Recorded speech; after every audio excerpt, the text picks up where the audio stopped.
So the install is now complete. The next step you'll need to do is configure your instances. If you select Start Configuring Now, it will automatically open FRAM in your browser. So if we click Finish, you will see that FusionReactor is already open, and you can log in with the password you set during installation.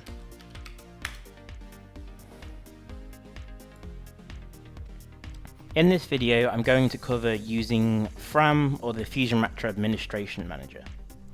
So for this video, we're assuming that you already have FusionReactor installed on the system, which we will cover in another video. So the first thing you want to do when doing this is accessing FRAM in the browser. So by default, this will bound to the 8087 port on any address. So here I'm using 127.0.0.1, so localhost, but it could be any IP address for the system. And then here you will first see the About page. You'll be prompted to enter your license key. So I have one that I got earlier from the trial page of the website. And when you hit Apply, FusionReactor will automatically license. Now it's important to note with the licensing of FRAMs in particular, they do not count towards your seat count. So if you have 3 seats on your license, and you want to have a FRAM running separately for the enterprise dashboard, that's completely fine, and you will not have to pay for this license. With the Instance Manager, you can see this on the left-hand menu, and it will also be the default page that opens. And the first thing we're going to need to do is scan our system. So if you have a larger disk, or you have, say, all your apps in one directory, what we would generally recommend is that you actually place the specific paths of your application servers within the scan. So here we're scanning the full directory, but for example, if I want to just do this on Cold Fusion, I can open my C drive in a browser, and then I can copy the path to this specific directory and paste it in here. When you've done this, you want to hit Scan System.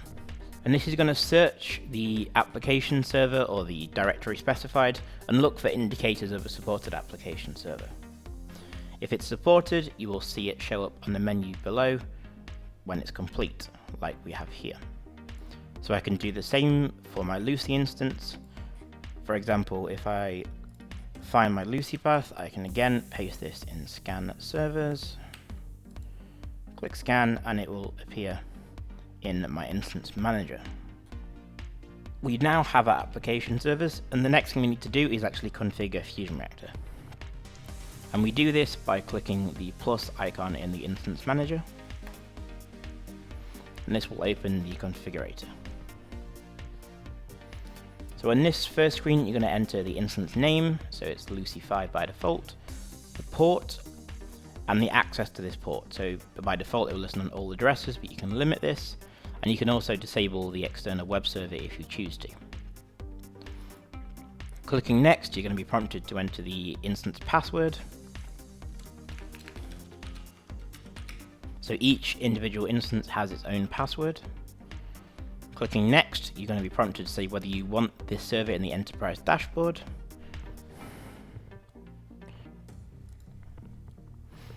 So clicking Next, you will see the options screen. And this specifies how you want FusionReactor to start or stop your application server. So by default, it will use the Windows service and configure automatically. You can disable this if you wish.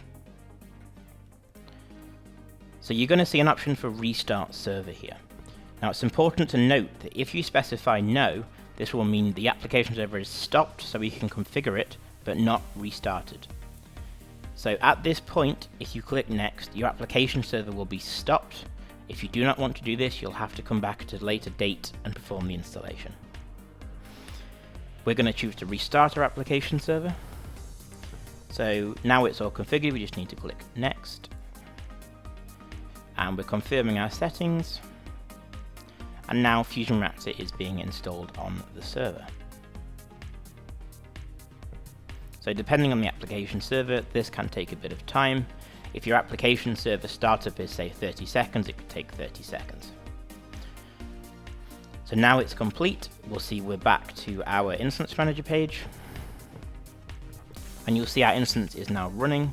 And next to this is a link. We can click this link and we'll be taken to our FusionReactor instance. We can log in with our set password.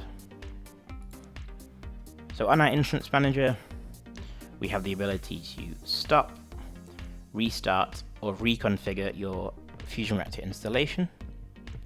And this is all that's required to install an instance of FusionReactor with FRAM.